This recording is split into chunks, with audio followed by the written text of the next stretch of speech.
I was home with my sister. At the time, we were like 12 and 13. She was on the second floor, and I was in the basement. Our mother had left to go to the supermarket to pick up a few things for dinner that night. I had to pee, so I went upstairs. I walked through the ground floor of the house, and seeing as I couldn't hear anything, I assumed my sister went with our mother. As I'm peeing, I hear the sounds of footsteps and running. I start freaking out silently, as to not give away my position. I decided I didn't want to die mid-piss, so I finish it off rather quickly. My plan was to move back down to the basement and hide it out there. It's quiet all around me. I'm still hearing footsteps, but nowhere near me. As I twist the knob, I hear something that makes my heart sink into the spot my bladder was previously occupying. Footsteps. Close. Footsteps moving fast and heading in my direction. I decide it's time to act. I throw the door open and made contact with something. I hear a thud as something heavy hits the ground, but there's no sounds of getting up. Did I just knock my assassin out? Nope. It was my sister. Knocked the fuck out. I was grounded that day.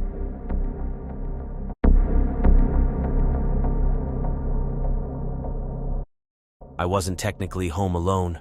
My friend was spending the night at my house while our parents stayed the night at a resort about an hour away. I say technically because she fell asleep around 11 p.m. I was 15 at the time, she was 14. I was still up, watching low-budget sci-fi movies on TV and eating cold pizza as it neared 1 a.m. I started getting a really weird feeling. I couldn't put my finger on it. I just felt uncomfortable. I ignored it for a while until it got unbearable, and I realized that it felt like someone was watching me. My dad had been fixing some windows around the house during the day and had removed a bunch of the blinds, making for an unobstructed view into the house. But we lived in a quiet suburban neighborhood at the time, so no one thought anything of it. I got up to walk around, trying to take my mind off what I was feeling, but as I neared the window on the other side of the living room, where I'd been sitting all night and my friend was still sleeping, I saw something weird on the glass, a foggy spot, maybe 6 inches in diameter, and it was getting bigger, then shrinking, then growing again, every second. At the time, I was so wired with paranoia that I couldn't figure out what it was. I put my face just an inch from the window, studying it, and called out for my friend. I told her to hit the switch for the security lights. The foggy spot was breath, and I was staring into a man's face just on the other side of the glass, only centimeters away from it. My friend ran into the kitchen screaming while I stumbled backward in shock. I scrambled for my phone and called my parents and grabbed the knife still on the coffee table from dinner and held it up in a shaking hand. He pressed his palm against the window, still staring at me, and then disappeared into the dark. My neighbors, shotguns in hand, showed up in less than 2 minutes. My parents had called them and stayed with us until our parents arrived. No one found anything of the man except for footprints in the garden bed. We moved a few months later. I remember it like it was yesterday, that night when I found myself home alone. It was a stormy evening, with lightning flashing across the sky and rain lashing against the windows. My parents had gone out for a dinner party, leaving me to fend for myself. At first, I tried to distract myself by watching TV in the living room. But as the storm intensified, so did my unease.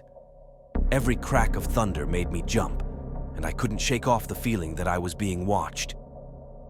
As the hours passed, the house seemed to grow darker and more sinister. The whispers began, a soft, eerie sound that seemed to emanate from the very walls themselves. I turned up the volume on the TV, hoping to drown out the unsettling noise.